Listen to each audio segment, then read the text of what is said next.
धर्मस्य सर्वधर्मस्वरूपिणे अवतार वरिष्ठाय रामकृष्णाय ते नमः।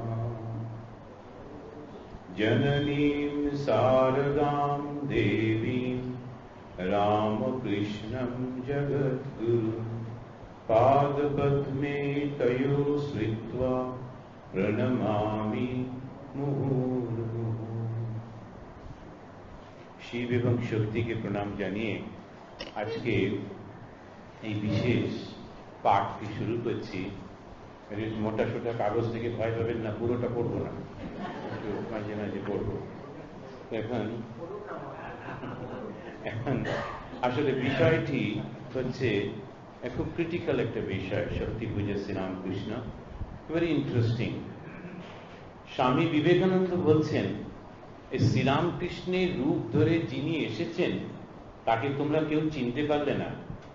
ওই যে রাখাল, ওরাও চিনতে পারেনি। রাখাল টাখাল মানে যারা অন্যান্য ঠাকুরের গুরু ভাইরা, তারাও বেশি চিনতে পারেনি।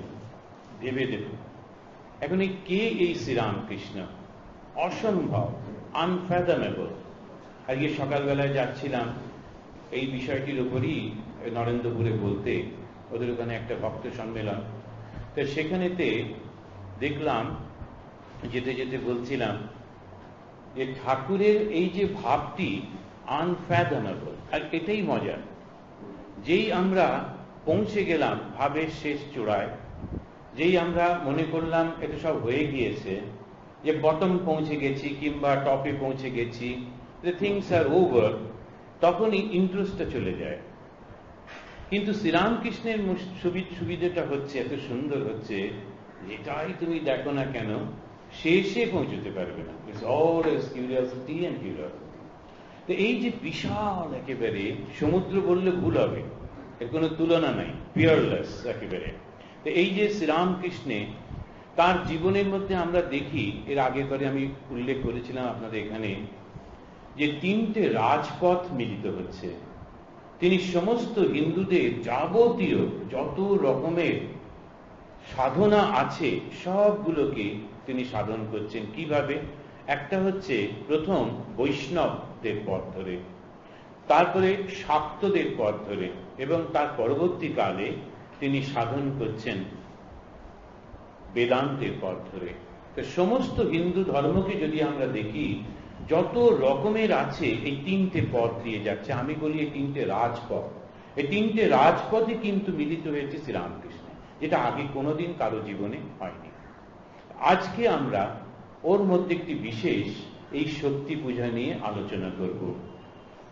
ইক্যা দৈবী মায়া, এই শব্দটা শোনার সঙ্গে সঙ্গে যারা শ্রীরামকৃষ্ণ জীবনের সঙ্গে পরিচিত, তাদের মনের মধ্যে ভেসে উঠবে সেই ছবিটা, কাল্পনিক ছবি, কল্পনা করতে পারি বর্ণনা অনুযায়ী, যে বিশাল শরীরের একজন সন্ন্যাসী, তিনি দক্ষিণেশ্বরের দিক থেকে আর কলকাতার ওই বরানগরের দিকের পুরো গঙ্গাটা হেঁটে বেড়াচ্ছেন মাঝ রাত্রে, গঙ্গার মাঝখানে হাঁটছেন।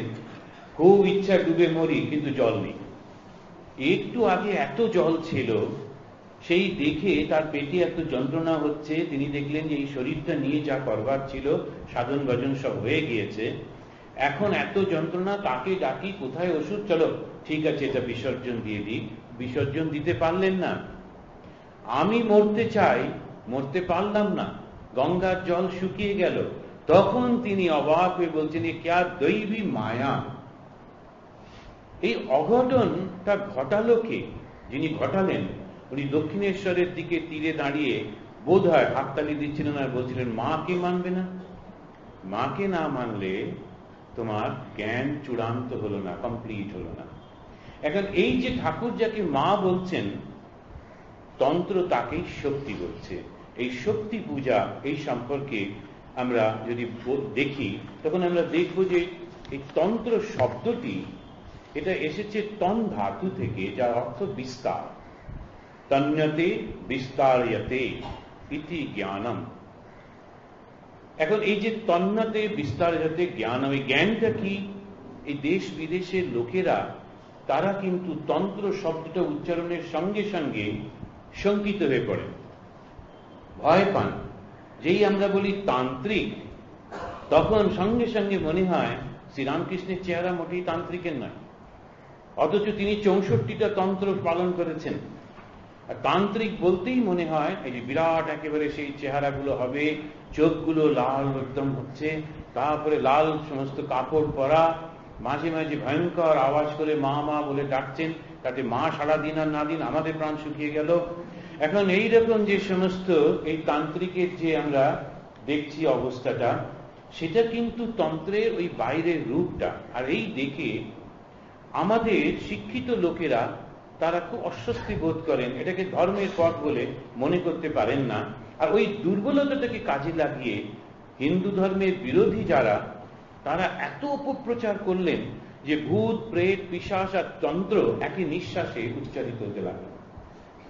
কিন্তু এই যে মহান একটি পথ সাধন, যেটি স্বয়ং মহাদেব সৃষ্টি করেছেন, তার এই অবক্ষয় এইটি দেখে মহাদেব আবার জন্মগ্রহণ করলেন। ওই যুগীদের শিব মন্দির থেকে অত্যন্ত সরলা একজন মহিলা, তার শরীরটার উপরে নির্ভর করে শুরু হলো তার যাত্রা। আবার এবারে তিনি নাম নিলেন শ্রীরামকৃষ্ণ। এই তন্ত্র শব্দটি এই যে জ্ঞান বিস্তার করছে, এই জ্ঞানটি কি? জ্ঞানটি হচ্ছে শুধু ক্রিয়াময়ী মহাপ্রকৃতি আর শিবময় প্রকাশময় শিব, এই দুটির মিলন। এই দুটি যে এক, শিব এবং শক্তি যে এক, এই জ্ঞানটাই হচ্ছে তন্ত্রের চূড়ান্ত জ্ঞান। এই জ্ঞান হলেই তাদের মুক্তি। সর্বত্র বিস্তারিত আত্মা ঈশাবশ্যমিদং সর্বম ইয়ৎকিঞ্চ জগত্যাম জগৎ, এটা হচ্ছে বেদান্ত। যেখানে যা দেখছো প্রত্যেকটির মধ্যে সেই আত্মা রয়েছে। তদেজতি তন্ময়জতি তদ্দূরে তদন্তিকে তদন্তরস্য সর্বস্য তদ সর্বস্যাস্য বাহ্যতঃ। এখন এই যে বলছে প্রত্যেক, তিনি দূরে রয়েছেন, কাছে রয়েছেন, ভেতরে রয়েছেন, বাইরে রয়েছেন, তিনি ছাড়া কিছু নেই। এই জ্ঞানটা যেই হলো, অমনি সে বেদান্তের জ্ঞানই হলো। তন্ত্র ওই জ্ঞানটাকেই বলছেন জ্ঞান এবং ক্রিয়া, এই দুটো একসঙ্গে না করলে তন্ত্র হলো না। একজন খুব কেমিস্ট্রি পড়লেন, কিংবা ধরা যাক MBBS পড়লেন, কিন্তু তিনি কোনোদিন কোনো অ্যাক্টিভিটি করলেন না, কোনো রুগী ছুঁলেন না, কোনো লাভ হলো? হলো না। আমি যেমন একটু মজা করতে ভালোবাসি, এতে সময়ও চলে যায়, কিন্তু না করে পারি না। সে একটা রুগী একজনকে ডাক্তারের কাছে গেছে, খুব কাঁদছে, তারা ছোটখাটো অপারেশন। ডাক্তার বলছে এত কাঁদছেন কেন মশাই? বললো না, আমার জীবনে না একটু জ্বরও হয়নি, একটা কি হলো, অপারেশন করতে হবে, প্রথম তো, তাই ভীষণ ভয় পাচ্ছি। ডাক্তার বললো এটাও তো আমার প্রথম, আমি তো ভয় পাচ্ছি না, আমি প্রথম অপারেশন করব, কোনোদিন আগে করিনি। এখন এই যে ভাবটি, জ্ঞান হলো কিন্তু ক্রিয়াটা হলো না, ইনকমপ্লিট থেকে গেল। ঠাকুর ওটাকে বলছেন যে বেলটাকে যদি ওজন করতে হয় সবটা নিতে হবে, ক্রিয়াটাকেও নিতে হবে। ক্রিয়াটাকে যদি তুমি বাদ দাও, শুধু জ্ঞানটা নাও, তাহলে জ্ঞানের আর্ধেকটা হলো, পুরো হলো না। তো সেই কারণে আমরা দেখছি তিনি এই তন্ত্র সাধনা করছেন। এই তন্ত্র এইটি প্রচারিত হলো সাধারণের মধ্যে ওই শৈবিজম এবং পঞ্চরাত্র থেকে। যখন এইটা প্রকাশিত হলো, তখন থেকে সাধারণ লোক জানলো। সাধারণ লোককে তন্ত্র শেখানো হতো না কেন, সেটা পরে আমরা আলোচনা করব। অতি প্রাচীন এই শাস্ত্রটি নষ্ট হয়ে গেছে, পাওয়া যায় না বেশি। যেটুকু পাওয়া যায় তাকে বলে শাশ্বত সংহিতা। শাশ্বত মানে অতি প্রাচীন, চিরন্তন। শাশ্বত সংহিতা এটি পড়ে মিস্টার ভান্ডেরকর তিনি বললেন এটা হচ্ছে গোপন সাধন বিদ্যা, এ হলো রহস্য ন্যায়, ন্যায় রহস্য ন্যায়। কিন্তু একমাত্র যোগী যারা, যাদের মনের উপর পরিপূর্ণ সংযম আছে, তাদেরই উচিত এটি করা, আর কারো উচিত না এটি করা। এইটি আবার প্রচারিত হলো আগম নাম নিয়ে। এইটি আবার উত্তর ভারতে খুব প্রচারিত আগম শব্দের মাধ্যমে। এই আগম যেটি, এটা হোম, যজ্ঞ, অভিষেক, দীক্ষা, এসবগুলো আগম থেকে এসেছে। এই যেগুলো আমরা করি এসব আগম নিগম তন্ত্র সারে, ওই যে গানের মধ্যে আছে। তা আগম মানে হচ্ছে, ওরা বলছেন যে শিব স্বয়ং যেটি ব্যাখ্যা করলেন সেটি হচ্ছে আগম, আর যখন শক্তি এটি ব্যাখ্যা করলেন সেটি হচ্ছে নিগম। এখন এই তন্ত্র মানে এই দুটোকে নিয়ে ওদের সমস্ত গ্রন্থ হল আগম আর নিগম। এই আগম যেটি, সেটা কেউ বলছে 18টা, কেউ বলছে 28টি। আর একটা পাওয়া যায় তন্ত্রের মধ্যে, সেটি হচ্ছে জামল। জামল যেটি, সেটা হচ্ছে 8টা জামল খুব বিখ্যাত।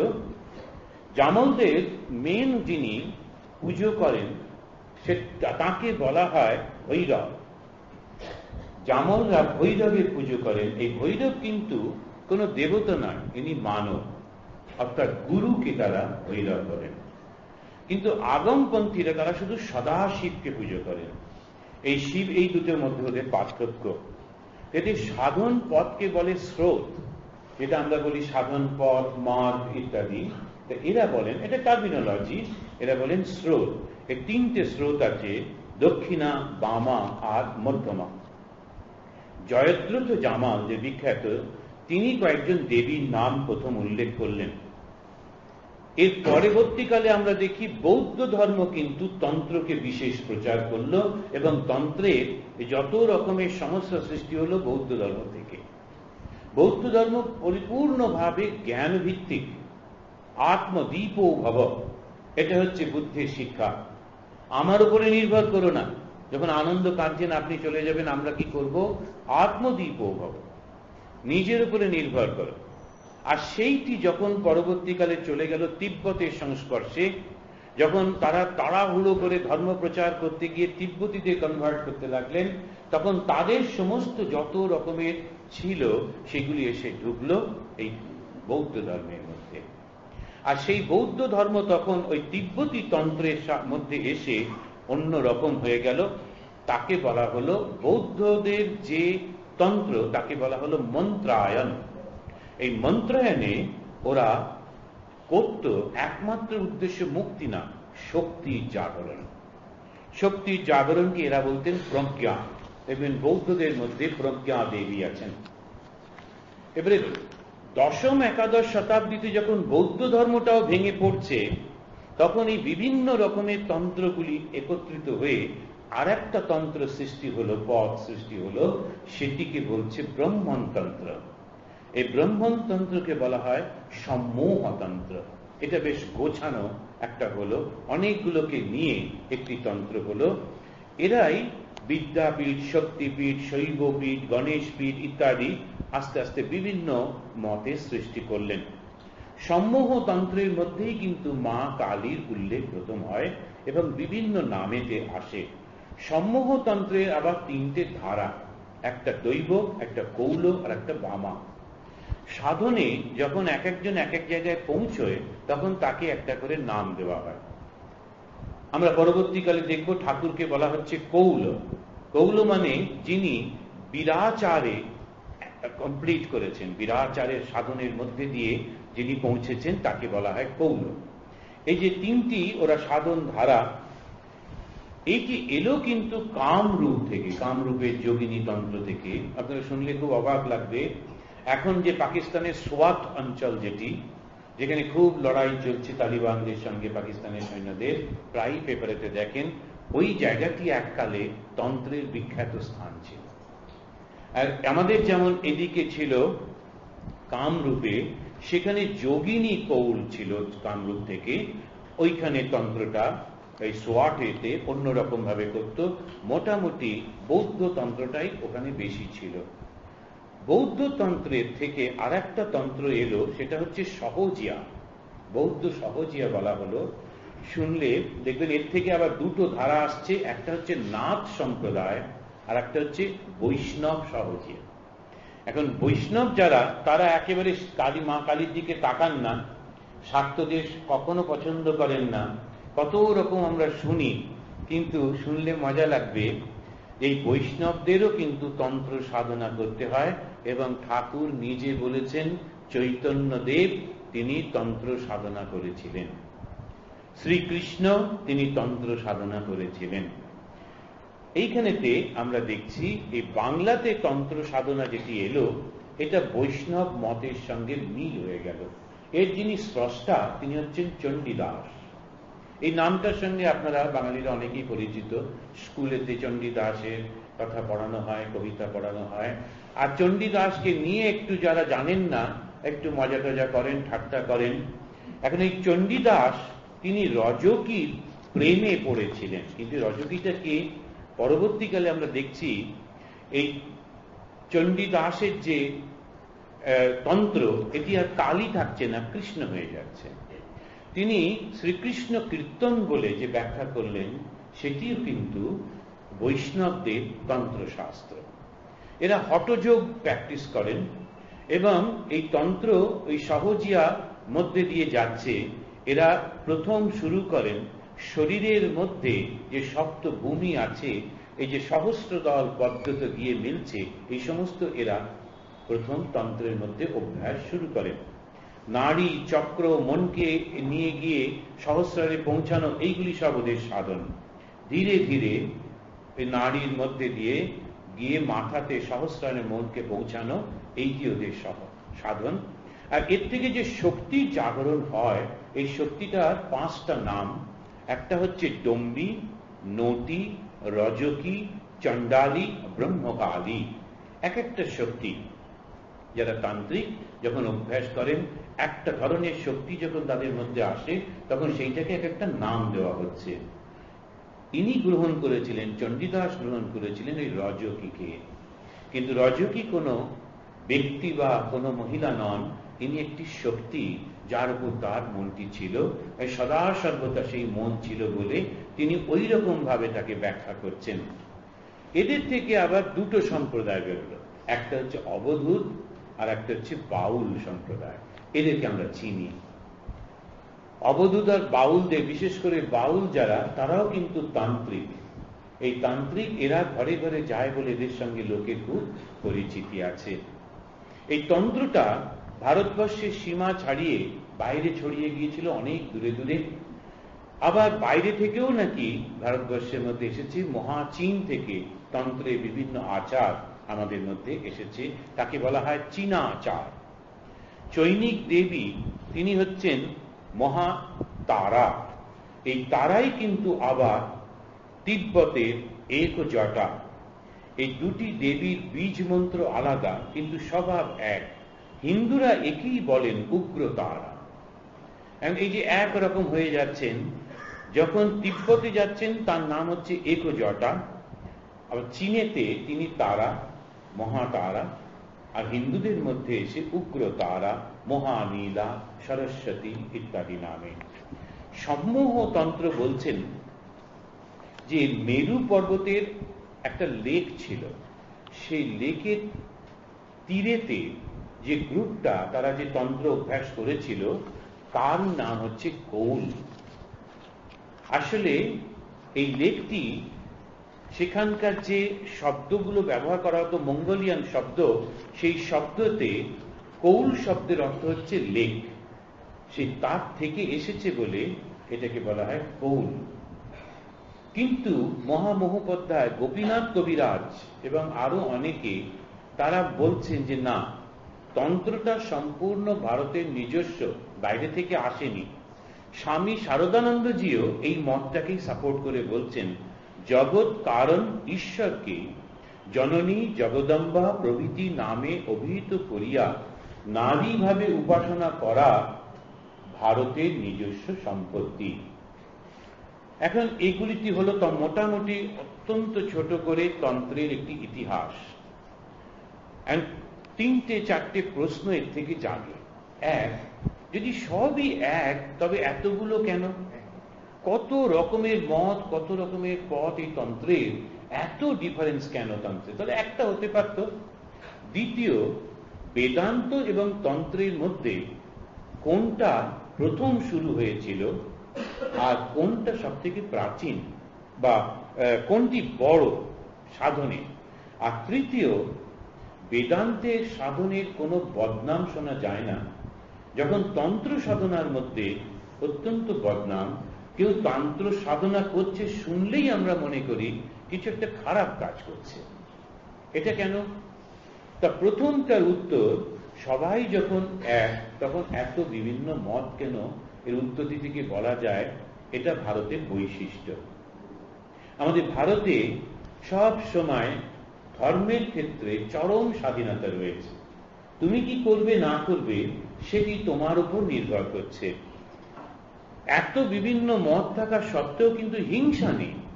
আমি আমার মতো করে পথ চলবো, তাতে তোমার কোনো কিছু বলার অধিকার নেই।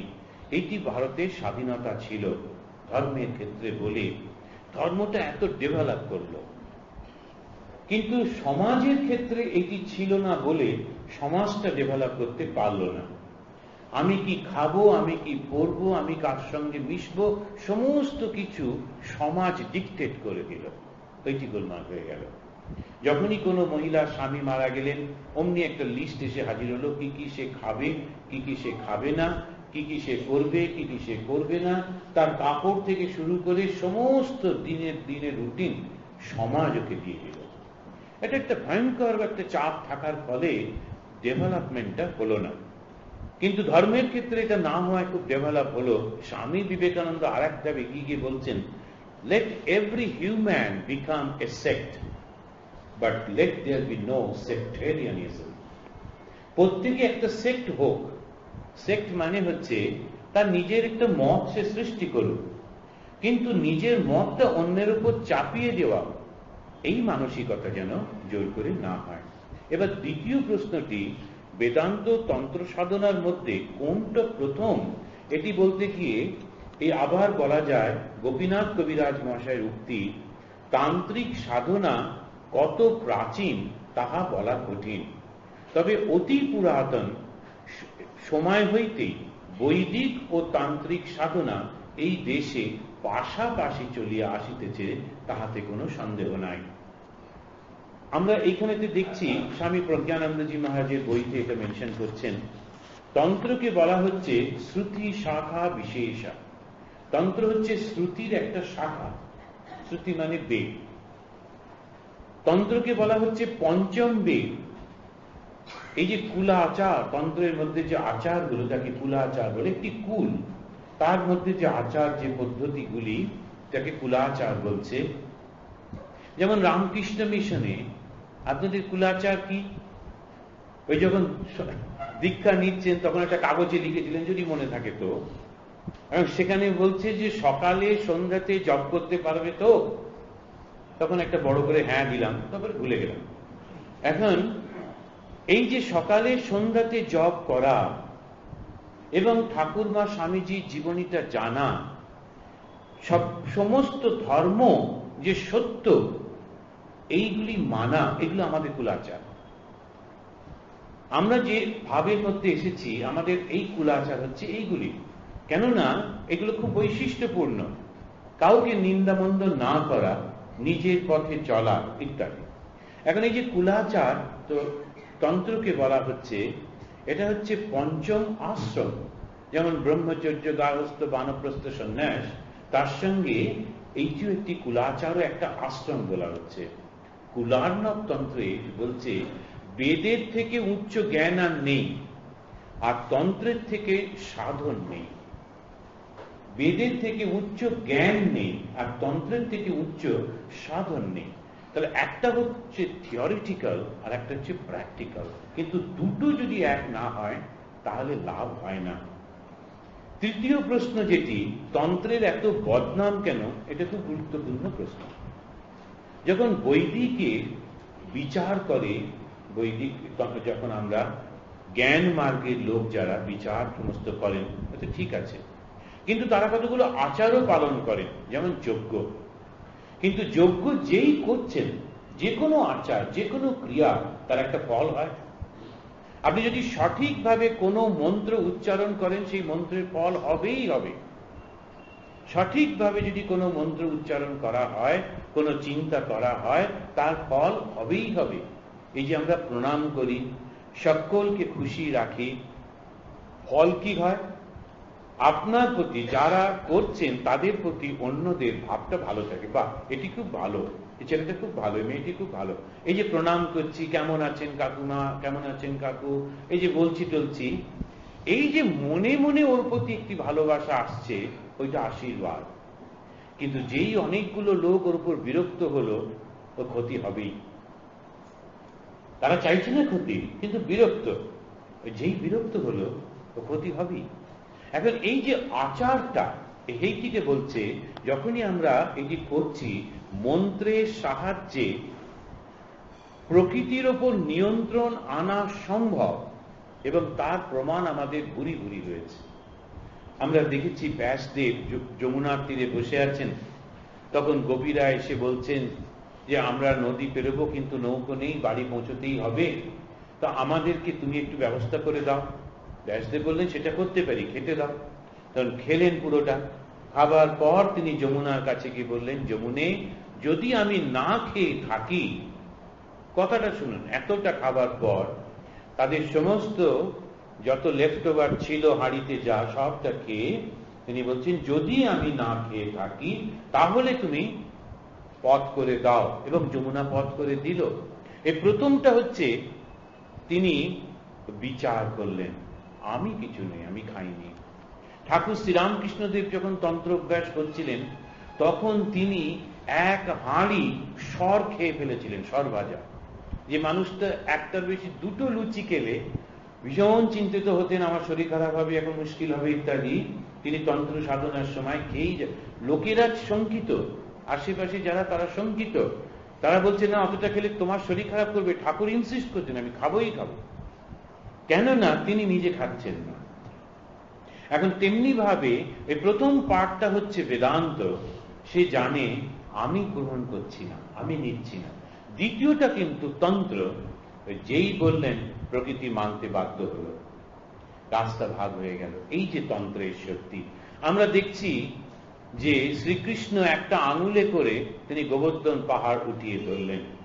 আমরা দেখছি যীশু খ্রিস্ট জলের উপর দিয়ে হেঁটে যাচ্ছেন, কিংবা একটা ছোট টুকরো রুটি দিয়ে তিনি মাল্টিটিউডকে খাইয়ে দিচ্ছেন। কৃষ্ণও করেছিলেন, যে যখন দুর্যোধন সে চালাকি করে দুর্বাসাকে পাঠিয়েছে 1000 শিষ্য সমেত, বলছে ওরা জঙ্গলে আছে, গিয়ে ওদের অতিথি হও।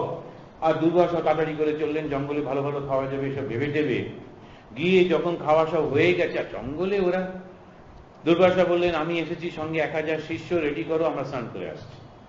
এখন সেই দ্রৌপদীর কি অবস্থা, কৃষ্ণকে ডাকলেন, কৃষ্ণ বললেন একটা দেখো তো কিছু হাঁড়িতে ভাত আছে কিনা। একটা চাল, একটা ভাত মাত্র ছিল, সেটি মুখে দিয়ে বললেন তৃপ্ত হও। দুর্বাসার এমন পেট ভরে গেল, বেচারি লজ্জায় দেখলেন ওদের কাছে গিয়ে এখন খেতে পারবো না, তখন হাঁক পাক করে চলে গেলেন। এটা কি প্রকৃতির উপর অপ্রাকৃত শক্তি নয় কি? এই যে অপ্রাকৃত শক্তি ঠাকুরও মাঝে মাঝে দেখিয়েছেন, যদি উনি একেবারে পছন্দ করতেন না। তিনি বসে আছেন দক্ষিণেশ্বরে, কিন্তু বিজয় কৃষ্ণ গোস্বামী দেখছেন তিনি ঢাকাতে বসে আছেন। এটি কি? ওই তন্ত্রের শক্তি। তিনি দেখছেন যে ওই যখন ওকে হৃদয়রাম বলেছিল তুমি আমার দুর্গা পুজোয় এসো, ঠাকুর সেখানে গিয়ে উপস্থিত হলেন দুর্গা পুজোতে গিয়ে। স্বামী বিবেকানন্দ বসে আছেন আমেরিকার একটি ঘরে, মাদাম কালভে ঢুকলেন, স্বামীজি ওকে দেখলেনই না, সঙ্গে সঙ্গে বলতে শুরু করলেন, বাছা তুমি ঝড় নিয়ে এসেছো, বলে তার জীবনের সমস্ত কথা বলে দিলেন না দেখেই। এটি কি? এখন এই যে তন্ত্রের শক্তি, এ কিরকম ভাবে প্রকাশিত হয়? এখন এই যে তন্ত্রের শক্তি ঈশ্বর লাভ করতে গিয়ে, তন্ত্রের উদ্দেশ্য ঈশ্বর লাভ করা, কিন্তু মাঝখানে যখন এই শক্তি এলো, কেবলমাত্র শক্তিমানই তাকে ধরে রাখতে পারে, নইলে এর বিকৃত প্রকাশ হবেই হবে। আমাদের একজন স্বামীজি, শুনেছি, এটা কোনো বইতে পড়িনি, তিনি এবং তার এক বন্ধু স্থানীয় আর একজন সন্ন্যাসী, তারা আমার পুকুর নাকি জয়রামবাটির গ্রামের পাশ যাচ্ছিলেন রাস্তা দিয়ে। তো একজন যিনি যাচ্ছেন, এই দুজনের মধ্যে একজন, তার এই তন্ত্রের শক্তি ছিল। তো তিনি দেখছেন রাস্তার ধারে একটা কুষ্ঠ রোগী কষ্ট পাচ্ছে, ওনার মনে হলো একটু সারিয়ে দিই, কষ্ট পাচ্ছে। সঙ্গে সঙ্গে তিনি মনে মনেই তান্ত্রিক প্রক্রিয়া শুরু করছেন যে ওকে সারিয়ে দেবার জন্যে। পাশে যিনি হাঁটছিলেন উনি সঙ্গে সঙ্গে বলছেন, প্রকৃতির শক্তিকে তুমি অপব্যবহার করছো কেন? ও আরো কত শক্তিশালী। এ মনে মনে ভেবেছে, ও পাশ থেকে সঙ্গে সঙ্গে বলছে, তুমি প্রকৃতির নিয়মের মধ্যে ঢুকে পড়ো না, ওটা একটা গতিতে চলছে, প্রত্যেকের একটা সিস্টেম আছে, তুমি কেন এটাকে অপব্যবহার করছো? এখন এই যে শক্তি কতখানি, তাহলে ভেবে দেখুন। এখন এই শক্তি পাওয়া সত্ত্বেও ঠাকুরকে যখন কেশবচন্দ্র সেনের মা বলছেন আপনি একটু কেশবকে আশীর্বাদ করে দিন, ঠাকুর কেশবের জন্য ডাব চিনি মানছেন যে মা ও না থাকলে কার সঙ্গে কথা বলবো, কথা বলে একটা লোক চাইতো, একটা স্ট্যান্ডার্ড চাইতো। এখন সেই কারণেতে কিন্তু যখন ওখানে গেছেন, যেই ওনার মা বললেন, কেশব সেনের মা বলছেন আমি এসে পারি না, তোমরা মাকে ধরো।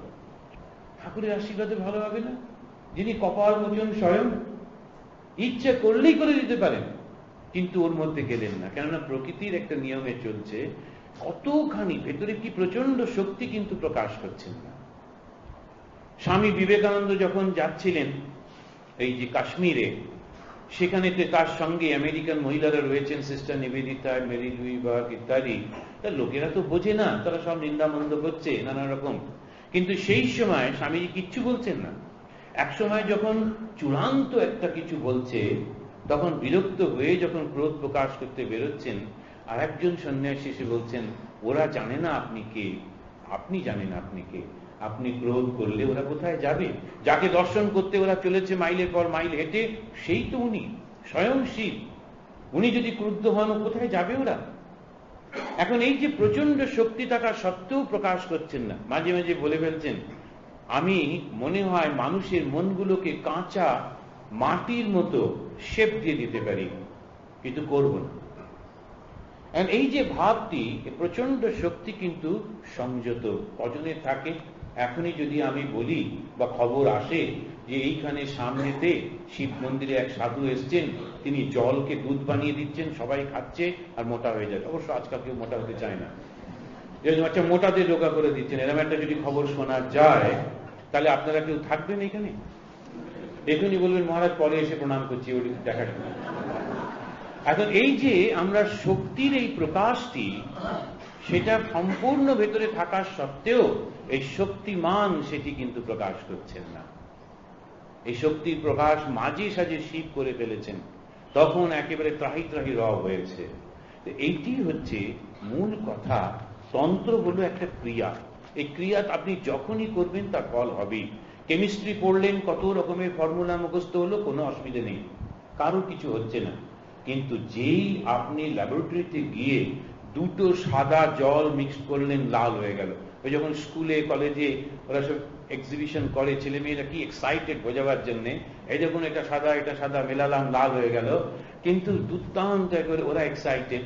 কেননা ওই কেমিস্ট্রি ফর্মুলা যখন অ্যাক্টিভেটেড হচ্ছে, প্রচন্ড শক্তি, ওই হচ্ছে তন্ত্র।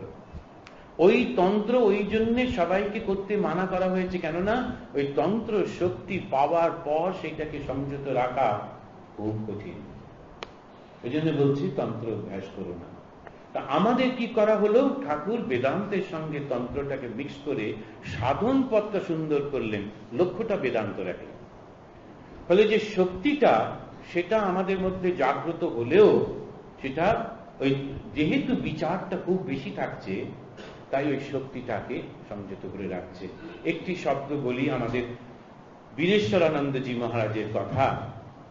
তিনি শেষের দিকে চোখে দেখতে পেতেন না, যখন তাঁর শরীর চলে গেল, বেলুড় মঠে দাহ করা হচ্ছে, তখন খুব মন খারাপ, ওই দাহটা দেখতে মন চাইছে না। আমি মহারাজের যে ঘরটায় থাকতেন ওই দরজার কাছে এসে বসে আছি, দরজার বাইরে বারান্দায় মেঝেতে বসে আছে। আর একজন একটু সাধু, তিনি এসে আমার পাশে বসলেন, বসে বলছেন এই যে মানুষটা না, এর জন্যই আমি কিন্তু আজকে সঙ্গে আছি, নইলে সঙ্গে থাকতে পারতাম। আমি চুপ, কারণ তখন ঠিক কথা বলার মুডে নেই। উনি নিজে নিজেই বলে যাচ্ছেন, সলিডারাইজিং বলা যায়। উনি বলছেন জানো, একবার এমন হলো, মঠের কর্তাদের সঙ্গে একটু মনোমালিন্য হলো, একটু বিরক্ত হলাম, ভাবলাম সঙ্গ ছেড়ে চলে যাব। কিন্তু গুরুদেব আমার, তাকে না প্রণাম করে যাই কি করে? আবার প্রণাম করতে গেলেই মহারাজ জিজ্ঞেস করছেন কে প্রণাম করছো, কোত্থেকে এসছো, কোথায় যাবে, কি তোমার প্ল্যান, সবটা জানতে চাইছেন। আর গুরুকে মিথ্যে বলা যাবে না, তখন আমি সঙ্গ ছেড়ে চলে যাচ্ছি, এ কথা বলা যাবে না। তো সেই কারণেতে আমি ভাবলাম কিছুদিন পরে দিল্লি যাবেন, এয়ারপোর্টে গিয়ে অনেক ভক্তরা যায়, ওর মধ্যে টুক করে প্রণাম করে নেব, মহারাজ বুঝতে পারবেন না আর আমি চলে যাব। এইরকম যখন হয়েছে তখন আমি এয়ারপোর্টে গেছি, মহারাজ দাঁড়িয়ে আছেন, অনেক লোকেরা প্রণাম করছে, উনি চোখে দেখতে পান না, কিন্তু আমি ওনার চরণ স্পর্শ করার সঙ্গে সঙ্গে উনি বলছেন, একটু বড় হয়েছ, অমনি অহংকার হলো, বাড়িতে দাদারা বকলে সঙ্গে সঙ্গে ঘর ছেড়ে চলে যাও, চলে যেতে হয়, লোকেরা কিছু বুঝতে পারছে না। এত সুন্দর করে বলছেন, যাকে বলছেন ও প্রত্যেকটা শব্দ ওর ভেতরে ঢুকছে। আর উনি কি করে স্পর্শ মাত্র বলতে শুরু করে দিলেন, কি অদ্ভুত ব্যাপার। এখন ওই তিনি বলছেন কোথাও যাবে না, আমি বলছি এখন গিয়ে থাকো, মঠ উচ্চারণ করলেন না, এখন গিয়ে থাকো, যতক্ষণ না আমি আসছি কোথাও যাবে। এখন অতজনের মধ্যে একসঙ্গে সবাই প্রণাম করছে, কার স্পর্শে একটি ভেবে দেখুন। আর একজন সাধু তিনি লিখেছিলেন বা বলেওছেন যে যখন বীরেশানন্দজি মহারাজকে প্রণাম করতে গেছেন ব্রহ্মচারীরা, ওরা একটু ডিউটি ছিল বলে দেরিতে গেছে ট্রেনিং সেন্টারে বেলুর মঠে, তো যেই প্রণাম করতে যাবে তখন মহারাজ বলছেন এখন প্রণাম করবে না। তো খুব মন খারাপ, গুরু প্রণাম করতে বারণ করলেন, তো খুব মন খারাপ হয়ে গেছে, একদম প্রায় কাঁদো কাঁদো অবস্থা। তখন উনি রামগোপাল মহারাজকে বলছেন একটু গঙ্গা জল নিয়ে এসো। তারপরে গঙ্গা জল যখন পা ধুয়ে দিচ্ছে বলছেন একটু আগে যারা সব দিয়ে গেল সেইটি স্পর্শ করলে তোমার মধ্যে চলে যেত, সহ্য করতে পারতে। এই যে কথাগুলো আমরা শুনছি, আমাদেরই গুরুদেবরা, কি প্রচন্ড শক্তি। আর একজন তিনি গম্ভীরানন্দজি একজন ব্রহ্মচারী বলেছিল যে তার ঈশ্বর দোষের ভ্রান্ত হয়েছে, যাই হোক ওর মনের মধ্যে ঢুকেছিল। তা আমরা বললাম গম্ভীরানন্দজির কাছে যেও না, বুদ্ধিস্বামীজির কাছে যাও। আমরা বুঝেছিলাম যে গোলমাল হচ্ছে, অল্প বয়সে এগুলো একটু হয়ে যায়, ওকে অনেক করে বোঝালাম, কিন্তু অ্যাডামেন্ট। গম্ভীরানন্দজি তখন চোখে দেখেন না, মঠে ভাইস প্রেসিডেন্ট। তারপরে তার কাছ থেকে সময় নিয়েছে, নিয়ে গিয়ে যেই টাচ করেছে অমনি তার সমস্ত ঘটনা বলতে লাগলেন। এ কে তুমি, হু আর ইউ, একদম বলে যাচ্ছেন তুমি এই করেছো, তুমি এই করেছো, তুমি এই করেছো, তুমি এই করেছো। So you are not supposed to be a brahmachari, you should not be here. তখন বেচারিকে শেষমেশ সঙ্গ থেকে চলে যেতে হলো। আর যখন বলছেও ঠকঠক করে কাঁপছে, অস্বীকার করতে পারছে না। এরপরে অবশ্য আমরা ওনাকে পায়ে ছুঁয়ে প্রণাম করতাম না বেশ কিছুদিন, দরকার নেই, আবার কখন কি ধরে ফেলে দূরে দূরে। কিন্তু এই ঘটনাগুলো সত্যি, এগুলো আমাদের চোখের সামনে ঘটেছে। এই যে দেখছি তন্ত্রের যে মন্ত্র শক্তির যে প্রচুর, কিন্তু দেখুন কি প্রচন্ড শক্তি, কখনো বাইরে কোনো প্রকাশ নেই, খাচ্ছেন ঘুমোচ্ছেন একদম সাধারণ মানুষের মতো। সেই জন্যে এই তন্ত্র এইটি এরকম কেন, তখন বলছেন যে একটা উচ্চ আদর্শ নিয়ে তো তন্ত্রের যাত্রা শুরু হলো, তাহলে তন্ত্রটা এরকম বিকৃত হলো কেন? শারদানন্দজি মহারাজ খুব সুন্দর লিখছেন, বলছেন পবিত্রি পূর্ণ মানব মন কি সহজে নিবৃত্তি পথে উপস্থিত হয়? সহজীকে শুদ্ধ সরল ভাবে ঈশ্বরকে ডাকিতে ও তাহা শ্রীপাদ পদ্ম লাভ করিতে অগ্রসর হয়। শুদ্ধতার ভিতরে সে কিছু কিছু অশুদ্ধতা স্বেচ্ছায় ধরিয়া রাখিতে চায়, কাম ও কাঞ্চন ত্যাগ করিয়াও উহার একটু একটু গন্ধ প্রিয় বোধ করে। অশেষ কষ্ট স্বীকার করিয়া শুদ্ধভাবে জগদম্বার পূজা করিতে হইবে এ কথা লিপিবদ্ধ করিয়া আবার তাহারই সন্তোষার্থে কাম ভাব সূচক সঙ্গীত গাইবার বিধান পূজা পদ্ধতির ভেতর ঢুকাইয়া রাখে। এতক্ষণ কোথায় মহারাজকে ধরেছেন যে সেজন্য ঠাকুর যখন নতুন ছেলেরা আসতো একটু নানান রকম গল্প টল্প করতেন, তখন লোকেরা বলতেন আপনি এত উচ্চ লোক, এইসব কথা।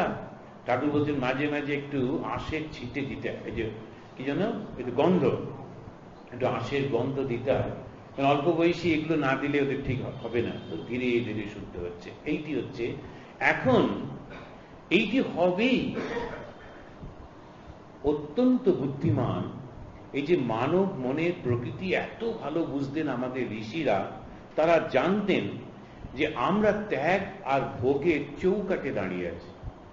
এই মানুষের মন কিরকম, আমার যেটা মনে হচ্ছে সেটি আমি রেখেছি, যে পরিপূর্ণ ত্যাগী যারা তারা হচ্ছে দেবতা, পরিপূর্ণ ভোগী যারা তারা হচ্ছে দানব।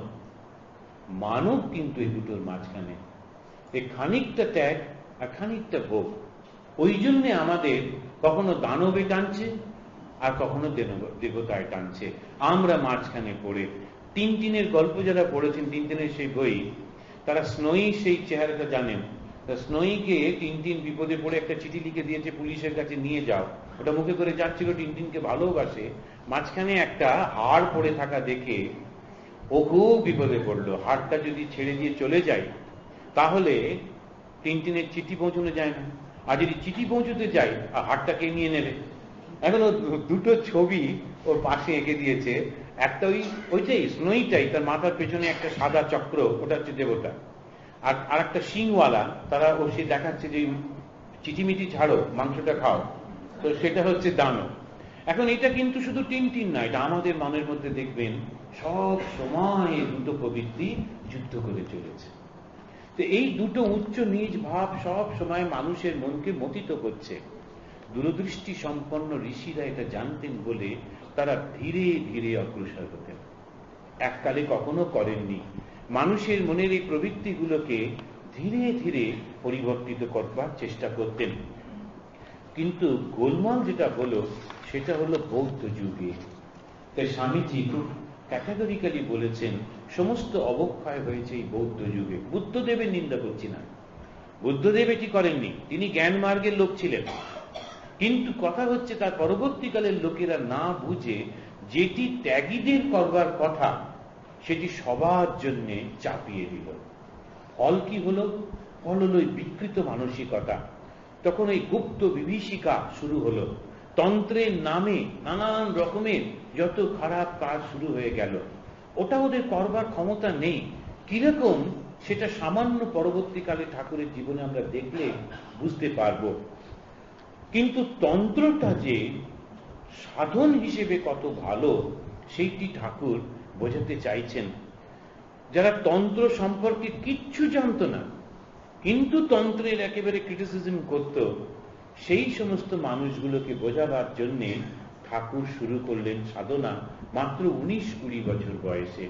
দক্ষিণেশ্বরে এসে তিনি কালী পুজো শুরু করলেন, আর তিনি কিন্তু আবার কালী মন্ত্র দীক্ষা নিলেন। পারফেকশনিস্ট, সেই কারণে তিনি দীক্ষা নিয়ে কালী মন্ত্র নিয়ে শুরু করলেন। তার সঙ্গে শুরু হলো তার অস্বাভাবিক একটা ভালোবাসা। যে জিনিসটি করতেন তার সঙ্গে নিয়ম কানুনের সঙ্গে তার মনটা এত ওয়ান পয়েন্টেড ছিল যে তার সেই ভালোবাসার ফল কি হলো, সে ভালোবাসায় উন্মত্তের মতো তিনি একদিন মা কালীর ঘরে গিয়ে সেই খাঁড়াটা নিয়ে যখন করতে যাচ্ছেন, মা কালীকে পুজো করতে গিয়ে কিরকম হলো ঠাকুরের নিজের কথায়, দেখি চারিদিক হইতে উজ্জ্বল উর্মি মালা তর্জন গর্জন করিয়া গ্রাস করিবার জন্য মহাবেগে অগ্রসর হইতেছে। দেখিতে দেখিতে উহারা আমার উপর নিপতিত হইল, আমাকে এক কালে কোথায় তলাইয়া দিল, হাবুডুবু খাইয়া সংজ্ঞা শূন্য হইয়া পড়িলাম। করলেন কিন্তু দ্বৈত সাধন, তন্ত্রের সাধন হলো অদ্বৈত অনুভূতি। তন্ত্র কিন্তু দ্বৈতের মধ্যে দিয়ে অদ্বৈতে নিয়ে যাচ্ছে, এইটা তন্ত্রের বৈশিষ্ট্য। এই যে শ্রীরামকৃষ্ণ দেবের জীবনে এটি দেখলাম। এবারে দেখছি ভৈরবী ব্রাহ্মণী আসছেন, তিনি এসে ঠাকুরকে 64টি তন্ত্র করাচ্ছেন। এই 64টি তন্ত্র বিষ্ণু ক্রান্তার অন্তর্গত, এটা আমরা লীলা প্রসঙ্গে পাই। এই বিষ্ণু ক্রান্তা কেন? আমরা দেখছি যে বিন্ধ্য পর্বত যেটা আছে, বিন্ধ্য পর্বতের সেটাকে সেন্টারে রেখে উত্তরের দিকে এবং দক্ষিণের দিকে যদি একটা সরল রেখা টানা যায়, তাহলে পূর্ব দিকে যেটি ওই বিন্ধ্য পর্বত থেকে শুরু করে আসাম পর্যন্ত এই যে অঞ্চল, এটাকে বলে বিষ্ণু ক্রান্তা। ক্রান্ত মানে অঞ্চল। এই বিষ্ণু ক্রান্তাতে 64টা তন্ত্র। এবারে ওই যে সেন্টারটি হলো, তার থেকে যদি পশ্চিম দিকে একটা রেখা টানা যায় গুজরাটের দিকে, তাহলে ওর ওপরের ভাগটা সেটা হচ্ছে অশ্বক্রান্তা, আর নিচের ভাগটা হচ্ছে রসক্রান্ত। ওপরেরটা রসক্রান্ত, নিচেরটা অশ্বক্রান্ত। এদেরও কিন্তু 64 করে তন্ত্র আছে। তার মানে 64 × 3 এই টোটাল হচ্ছে তন্ত্র। ঠাকুর এই বিষ্ণু ক্রান্তার এই 64 তন্ত্র করলেন। ঠাকুরের কিন্তু এই যে তন্ত্র অভ্যাস করবার আগেই এই মন্ত্রগুলো তিনি স্বয়ং দেখতে পেতেন। যখন তিনি অঙ্গন ন্যাস করতেন তখন দেখতেন সেই মন্ত্রগুলো শরীরেতে জল জল করছে। যারা পুজো করেন তারা দেখবেন খুব সুন্দর, যারা সত্যি সত্যি পুজো করতে পারেন, পুজো করাটা কঠিন, একভাবে রোজ নিষ্ঠা করে করা বড্ড কঠিন। তার থেকে বক্তৃতা দেওয়া সোজা। এত লোক আছে, তারা হাততালি দিচ্ছে, প্রণাম করছে, আবার শেষের দিকে মাঝে মাঝে তাকিয়ে নিলাম, ঝুড়িটাও ভরে যাচ্ছে, এতে খুব একটা আনন্দ হয়। এখন অন্যদিকে দেখছি যে পুজো যে করছে কাছাকাছি কেউ নেই, একলা বসে পুজো করছি, ঠাকুর আর আমি, বড় কঠিন। কিন্তু যদি করতে পারে না, সত্যি তা খুব তাড়াতাড়ি সাধন হয়ে যায়। কেন? ওই মন্ত্রটা স্পষ্ট তার মধ্যে হয়ে যায়। ঠাকুর দেখতে পেতেন সমস্ত শরীরেই সেই মন্ত্রটা দেখতে পাচ্ছেন। আবার যখন রং বলে তিনি জল ছিটিয়ে দিচ্ছেন, দেখছেন আগুনের প্রাচীর একেবারে জ্বলছে। এটা ঠাকুরের জীবনী মাত্র আপনারা জানেন। এখন বলছেন এই যে তিনটি তন্ত্র রশ্মি তিনি বলছেন যে তিনটে সাধন করতে হয়, এই তিনটে সাধন করলে তবে ঠিক ঠিক হয়। একটা হচ্ছে সব সাধনা, আর একটা ষড়চক্র ভেদ, আর একটা পঞ্চমকা। এই তিনটি করতে হবে। 64টা ভাবে এই তিনটি করতে হবে। তা প্রতিটি প্রান্তাতে, বিষ্ণু প্রান্ত, অশ্বক্রান্ত, রথপ্রান্ত ইত্যাদি প্রত্যেকে 64। বিষ্ণু প্রান্তের যে 64, তার মধ্যে আবার এই তিনটি করতে হবে। একটা হচ্ছে সব সাধনা, দ্বিতীয়টি হচ্ছে ষড়চক্র ভেদ, তৃতীয়টি পঞ্চমকা। তাহলেই সিদ্ধি করতলগত হবে। তন্ত্র শাস্ত্রে এত অভিজ্ঞতা এবং কর্মকুশলতা। কর্মকুশলতা কেন? প্রতিটি জিনিস পারফেক্টলি করতে হয়, তা না হলে ভুল হয়ে যাবে। যখন আমাদেরকে দেখবেন ওই পুজো করছে, সেই সময় যখন হোমটা হয়, হোমের যখন আগুনটা জ্বালায়, ওটা জ্বালাবার একটা কায়দা রয়েছে। আজ এমনি করে দেশলাই দিলাম, এখান থেকে জ্বালিয়ে দিলাম না, সে আবার বজ্রাসনে বসবে, এরম ভাবে ধরবে, উল্টো দিক থেকে আগুনটা দিচ্ছে, দপ করে আগুনটা ধরে উঠতে পারে, কিন্তু ওইভাবেই করতে হবে। আমরা সহজ করে নিলাম, কি দরকার আছে, টপ করে এমনি করে জ্বালিয়ে দিলে হয়ে গেল। হতে পারে আগুনটা জ্বলবে, ফলটা হবে। কেন? এই সমস্তগুলো এমন ভাবে প্রক্রিয়াটা করা আছে, ওইটি করলে ওই ফলটা হবে। এইগুলো করবার জন্য তিনটে করতেন। তখন এইবারে আমরা দেখি যে আমাদের ভৈরবী মা ঠাকুরকে কিরকম ভাবে সাধন করাতেন। এই একটুখানি পরিচয়, বেশি লেখা নেই, তাতেই অল্প পড়েই অন্তরাত্মা কেঁপে ওঠে। দক্ষিণেশ্বরের পঞ্চবটির উত্তরে যে বেলতলা, সেখানে একটা আসন করা হলো 3টি মুন্ডু দিয়ে, 3টি হচ্ছে নরমুণ্ড, তার ওপরে আসন বসল। আর পঞ্চবটিতে আর একটা আসন হলো, সেখানে 5 রকমের মুন্ড দেওয়া হলো। একটা হলো শেয়াল, সাপ, কুকুর, ষাঁড় আর মানুষ। এই 5টা মুন্ড ওখানে দিয়ে পঞ্চবটিতে এই ঠাকুর বসলেন। ঠাকুর বসে জপ করতেন আর ভৈরবী দেখতেন। আবার কিছুদিন পরে হঠাৎ একদিন কোথা থেকে একটি সুন্দরী যুবতী মেয়ে এনে তাকে উলঙ্গ করে ঠাকুরকে বললেন, বাবা একে দেবী বুদ্ধিতে পুজো করো। ঠাকুর করলেন। তারপরে বলছেন, বাবা একে জগৎ জননী জ্ঞান করে তোমার কোলে বসিয়ে জপ করো। ঠাকুর মা মা বলতে বলতে সমাধিস্থ হলেন। একটু পরে শুনছেন যে ভৈরবী বলছেন যে, বাবা পূজা সাঙ্গ হয়েছে আর তুমি সমাধিস্থ হয়ে পড়েছিলে। এইটা সহজে কেউ করতে পারে না, এখানেতেই তাদের পতন হয়ে যায়। ঠাকুর বুঝতেই পারলেন না। তারপরে আবার একদিন মড়ার মাথাতে মাছ রান্না করে সেইটাতে পুজো করে ঠাকুরকে বলছেন, এটার থেকে খাও আর ঘৃণা করো না, এটাকে আমিও খাচ্ছি। ঠাকুরও খেলেন। এ পর্যন্ত ঠিকই ছিল। এবারে পচা গলা নরমাংস নিয়ে এসে ঠাকুরকে বললেন, বাবা ঘৃণা না করে এইটি মুখে দাও। ঠাকুর আত্মা পাচ্ছেন না। ঠাকুর বললেন, এটাও করতে হবে, এটা কি দরকার? তখন ভৈরবী বলছেন যে, তুমি একেবারে ঘৃণা করো না, এই দেখো আমি খাচ্ছি। জিভ দিয়ে স্পর্শ করলেন। ঠাকুর তখন মাকে ডাকতেই তার তখন ধীরে ধীরে নির্বিকার হয়ে যাচ্ছেন, আর চণ্ডিকা মূর্তি ধারণ হচ্ছে। চণ্ডিকা মূর্তি তার সামনে এসে ঠাকুরের জিভ দিয়ে সেটি স্পর্শ করছে। এই বিভিন্ন তান্ত্রিক আচার, এইগুলি যদি কেউ করতে পারে তখন তার মধ্যে এই শক্তি জাগরণ হচ্ছে। এখন এই যে আমরা আচারগুলি দেখছি, এটা 7 রকমের এইরকম আচার আছে। কার কার শক্তির প্রয়োজন দেখুন, এটা যদি সুবিধে হয়। কিন্তু এখন এই যে আচারগুলির মধ্যে আমরা দেখছি বেদাচার, দক্ষিণাচার, বামাচার, সিদ্ধান্তাচার, কৌলাচার, দিব্যাচার আর সময় আচার। এই বিভিন্ন আচার আর আলোচনা করতে যাচ্ছি না। ঠাকুরকে যে আচারে এই পদ্ধতিতে করিয়েছিলেন সেটি হচ্ছে সময় আচার। সময়াচার যেটি, সেটি অত্যন্ত শুদ্ধ। তারা বাইরে কিছু করেন না, শুধু ভেতরেতে এইটি করেন। এই সময়াচার এই দক্ষিণ ভারতের কেরলীয় সম্প্রদায় তারা করেন। এদের দেবী হচ্ছেন ষোড়শী বা শ্রীবিদ্যা। এই ষোড়শী ঠাকুর মার মধ্যে বসালেন। ষোড়শী পুজো করে এই যে সম্পূর্ণ শক্তি এই মার মধ্যে দিলেন। কেন? কেননা মা এরপর ওই শক্তি প্রকাশ করবে। এখন এই যে সময়াচারী সাধক যারা, তারা কিভাবে সাধনা করেন?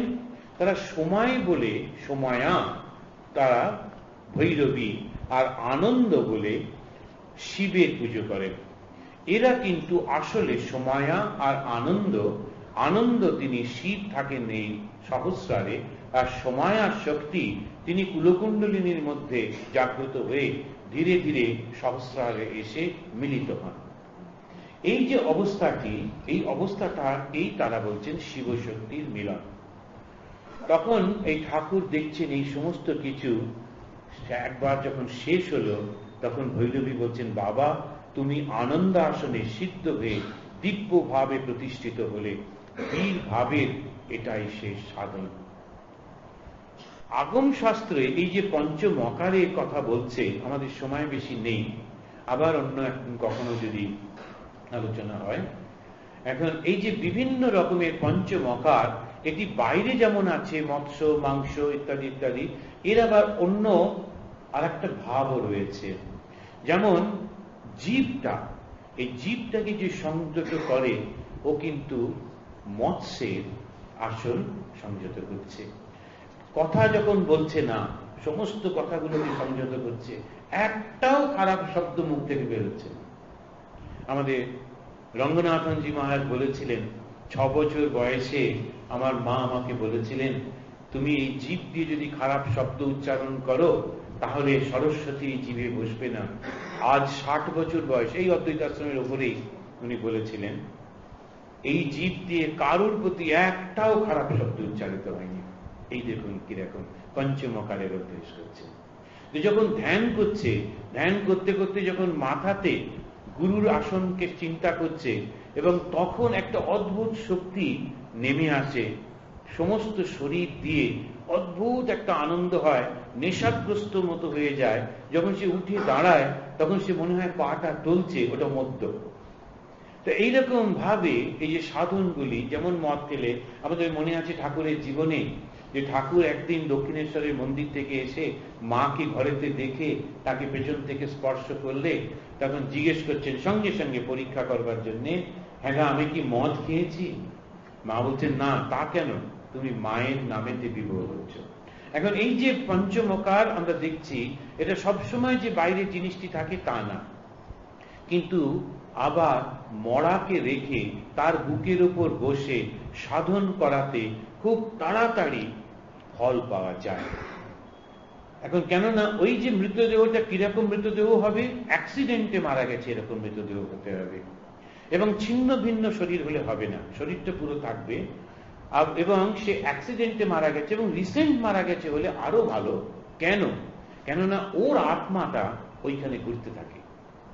এখন এই তান্ত্রিক সে কতগুলি মন্ত্র পদ্ধতি দিয়ে ওই আত্মাকে ওই শরীরের মধ্যে নিয়ে আসে, নিজের আত্মাটাকে নিজের কন্ট্রোলে আনে এবং তাকে দিয়ে কাজ করায়।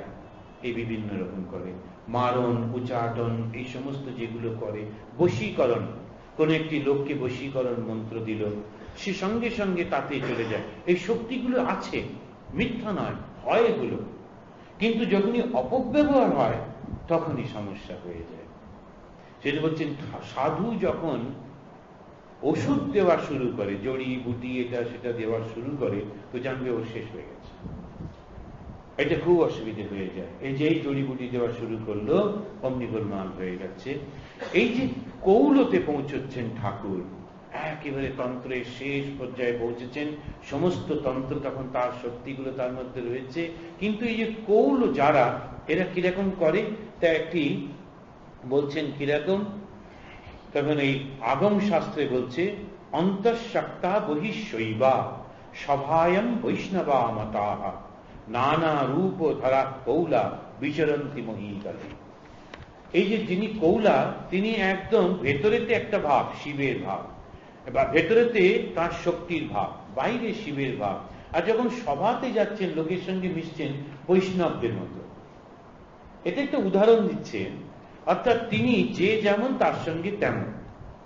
এই বৈষ্ণবদের কাছে গেলেন, এমন কীর্তন করছে বলে ওরা ভাবছে এটা ঠাকুর আমাদের মতে। আবার যখন তান্ত্রিকদের কাছে যাচ্ছেন তখন ওই রকম, আবার যখন ব্রাহ্মদের কাছে যাচ্ছেন তখন ওই রকম। এই সমস্ত জায়গায় যাচ্ছেন, সবাই মনে করছে ঠাকুর আমাদের মতো। কেন? ঠাকুরের কোনো অসুবিধে হতো না। কেন? কেননা তিনি এই সব কিছুর মধ্যে নিজের ভাবটিকেই দেখতে পেতেন। সেই জন্যে স্বামীজি তার সম্পর্কে বলতে গিয়ে যে শব্দগুলি ব্যবহার করছেন, অদ্বয় তত্ত্ব সমাহিত চিত্তম প্রজ্জ্বল ভক্তি পটাবৃত বৃত্তম কর্মকালেবর অদ্ভুত চেষ্টা। তা ভেতরে একটা ভাব রয়েছে, উপরে আর একটা ভাব রয়েছে। সব সময় মা মা বলে কাঁদছেন, তো মনে হচ্ছে ভক্তি। ঠাকুরের যত সিনেমাতে আমরা সব সময় দেখি, প্রথমেই শুরু হচ্ছে ঠকঠক করে কাঁপতে কাঁপতে আসছেন, কিন্তু না, প্রচন্ড ব্যক্তিত্ব ছিল। তো সেইটি আমরা আনতে পারছি না। এই সময়চারী তান্ত্রিকেরা তারা অন্তরের পুজোটাই বেশি করেন, কিন্তু তারা বিধিনিষেধ তারা বেশি মানেন না। তাদের লক্ষ্যটা কি? শিব ও শক্তির ঐক্য। এর শেষ করছি, এই যে সময়চারী তান্ত্রিক, তাদের লক্ষ্যটা হচ্ছে শিব আর শক্তির ঐক্য। স্বামী বিবেকানন্দ যখন মা কালীকে মানতেন না, ঠাকুর ছটফট করছেন, নরেন কালী মানে না, কালী মানে না, কি করা যায়, কি করা যায়, কিন্তু অত্যন্ত ধৈর্য নিয়ে অপেক্ষা করছেন। তারা উড়ো করে যদি না মানো তাহলে আমার কাছে এসো না, এসব কিচ্ছু বলছেন না। করতে করতে এমন একটা পরিস্থিতি সৃষ্টি করলেন, তখন আর কোথাও বিএ পাশ করা নরেন, তিনি কোথাও চাকরি না পেয়ে তিনি এসে হাজির হলেন ঠাকুরের কাছে এবং বললেন যে তুমি আমাকে কিছু করে দাও, যাও মার কাছে গিয়ে বলো, তুই যে মাকে মানিস না, কথাটা দেখুন, সেই জন্য তোর এই এখন এরকম অবস্থা। মাকে মানলে কি হতো না। তো স্বামীজি যাচ্ছেন, দেখছেন সেই জীবন্ত মা, এইরকম দেখে কি করে চাকরি চাইবো, একটু চাল ডাল চাইবো, সম্ভব নয়। জ্ঞান বিবেক ভক্তি, কিন্তু ঠাকুর জানেন একেবারে গোয়ার, ভীষণ একদম স্ট্রং একটা পার্সোনালিটি। সুতরাং ও একবার করলে পরে বলবে তুমি আমায় ঠকিয়েছ, এবার আমি কিছুই দেখিনি, মাথার ভুল, তোর মুশকিল হবে। সেকেন্ড টাইম পাঠালেন, থার্ড টাইম পাঠালেন, তাকে কনভিন্স করে দিলেন। এসে ওই স্বামীজি এসে বলছেন আমার এত আনন্দ হচ্ছে, আমি থাকতে পারছি না, আমাকে একটা গান শিখিয়ে দাও। যখন মানুষের খুব আনন্দ হয় তখন ও গান করে। সেই জন্যে ওই সাধক যারা, সাধনাতে একটু গান শিখতে হয়। তো এই জন্য আমাদের স্বামীজিকে তিনি যখন গান শেখালেন, ঠাকুর কি খুশি, নরেন কালী মেনেছে। কিন্তু যে আসছে তাকেই বলছেন, ওই দেখো ওই যে নরেন, ও কালকে কালী মেনেছে। কিন্তু ঠাকুর সেই গানটা যে শেখালেন, কি গান? অদ্বৈতের গান, মা তম গীতারা। এখন এই যে গানটিতে মধ্যে ঠাকুর কিন্তু বলে দিচ্ছেন ওই ভাবটা হচ্ছে অদ্বৈত, মাই সব জায়গায় রয়েছেন, কিন্তু শক্তিকে না মানলে উপায় নেই। তিনি বলছেন এই যে শিব এবং শক্তি, শিব হচ্ছে জ্ঞান, এই জ্ঞানটাই কিন্তু শক্তি। কিরকম? দুধ ও তার ধবলত্ব, অগ্নি তার দায়িকা শক্তি। পূর্ণ অভিষেক হয়ে গেল, ঠাকুরের কত কত দর্শন হচ্ছে। তিনি দেখছেন যে সেই কুলকুণ্ডলিনী জেগে উঠছে, তিনি দেখছেন বিশাল সেই ব্রহ্ময়োনি, সেখান থেকে সৃষ্টি হচ্ছে। অনাহত ধ্বনি শুনছেন, জগন্মাতার মোহিনী রূপ দেখলেন, জগৎ সৃষ্টি করলেন, প্রসব করলেন, পালন করলেন, নিজেই খেয়ে ফেললেন। এই দক্ষিণেশ্বরে সবগুলো হয়েছে।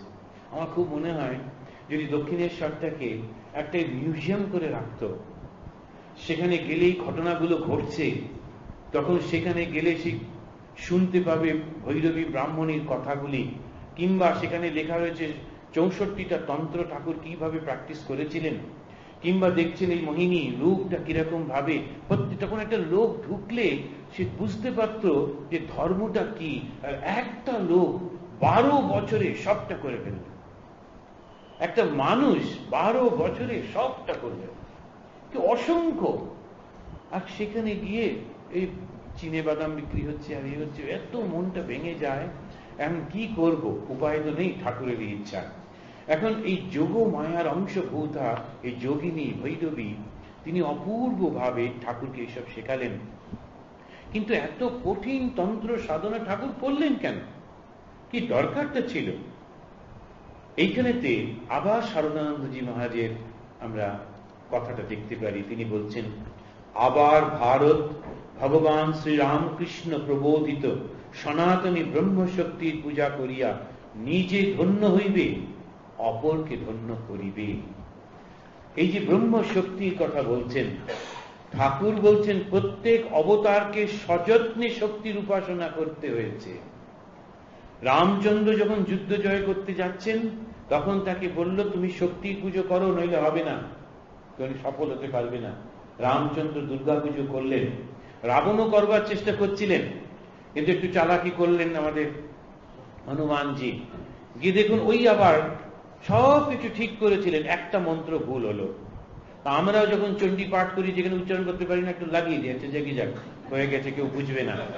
কিন্তু সেটা অনেকে বুঝলো না, সেখানে নমঃ বলে একটা দিলাম, তখন আচার্য সবাই বুঝলো না, কিন্তু মা বুঝলেন, আর বুঝে যেটা হতো সেটা হলো না। ওই শক্তি সেই জন্য উচ্চারণ পারফেক্ট হতে হবে, অর্থটা বোধগম্য হতে হবে, তা না হলে হয় না। একজন আন্দামানে একজন ছিলেন ব্রাহ্মণ, সেইখান থেকে কি সব গোলমাল পাকিয়ে গিয়েছিল আন্দামান, গিয়ে একটু পুজো করছে, কিন্তু পারে না। আমরা যখন যেতাম দুর্গা পুজোর সময়, আমি আশ্রমে পুজো করতাম না, লোকদের নিয়ে সব যেতাম, ওদের একটু উন্নতি হতো, বড় বড় অফিসারদের নিয়ে যেতাম বলে।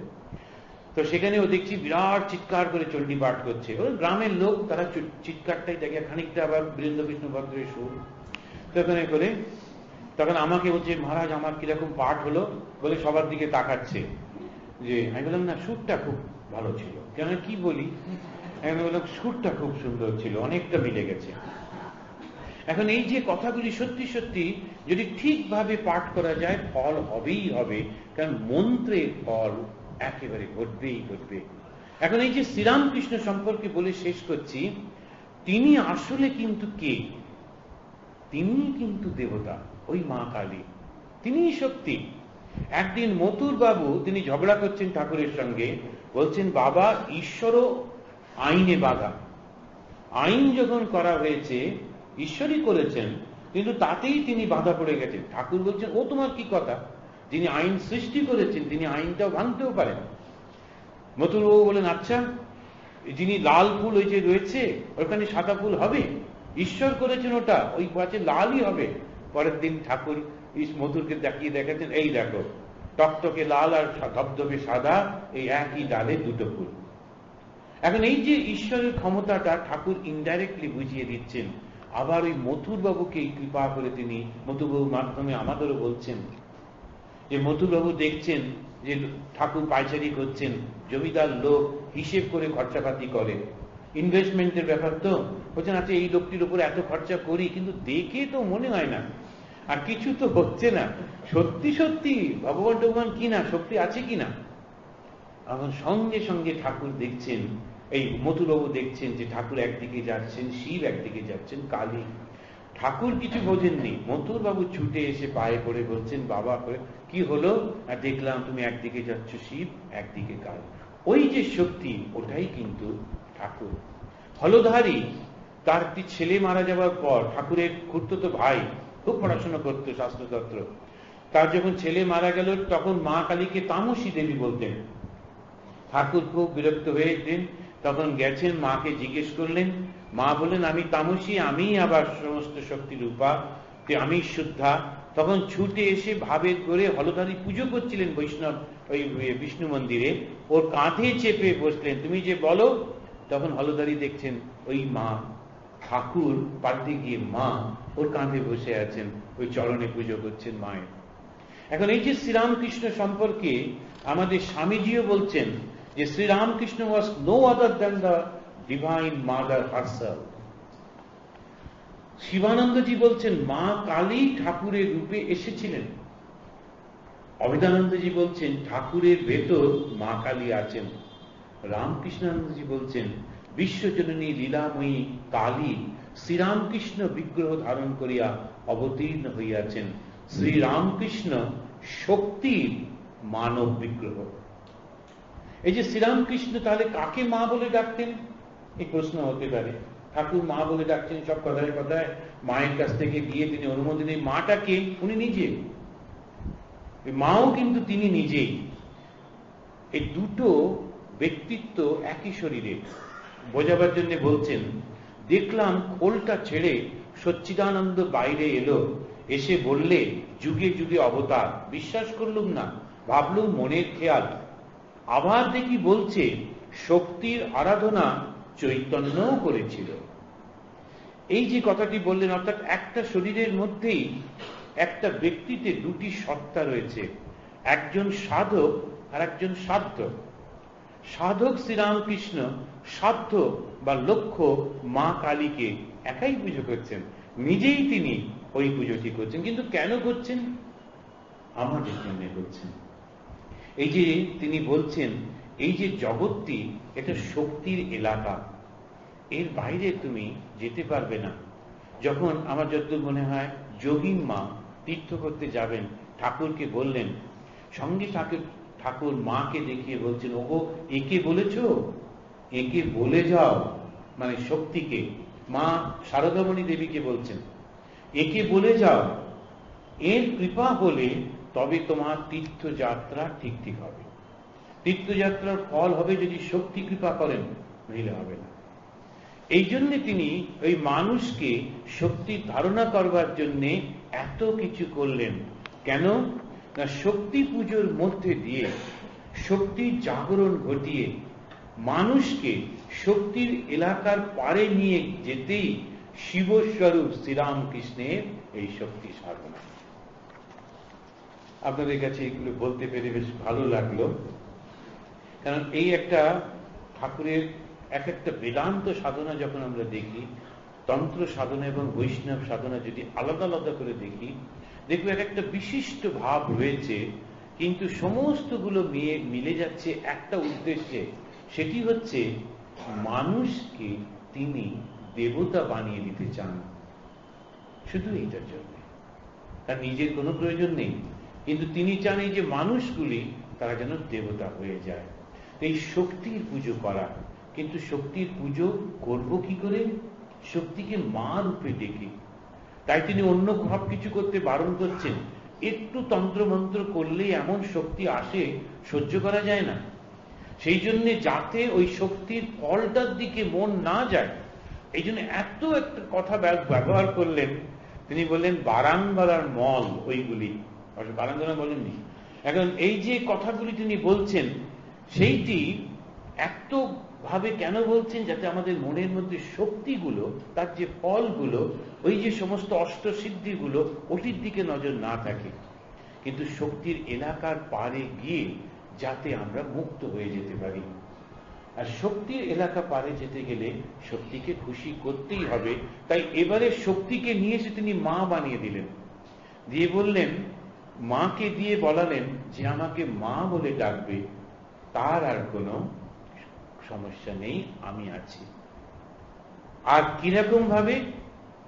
আমাদের যে ট্র্যাডিশনালি 5টা ভাব আছে, সেই 5টা ভাবের সঙ্গে আর একটা ভাব যোগ করে দিলেন। ট্র্যাডিশনালি আমরা যখন বলছি একটা ভাব নিয়ে থাকতে হয়, তখন কোনোটা হচ্ছে মধুর ভাব, কোনোটা এরকম ইত্যাদি করে টরে 5টা ভাব নিয়ে এবারে তিনি বললেন সন্তান ভাব নিয়ে থাকো। এই সন্তান ভাবটা ঠাকুর যোগ করে দিলেন। এই সন্তান ভাবটা কি?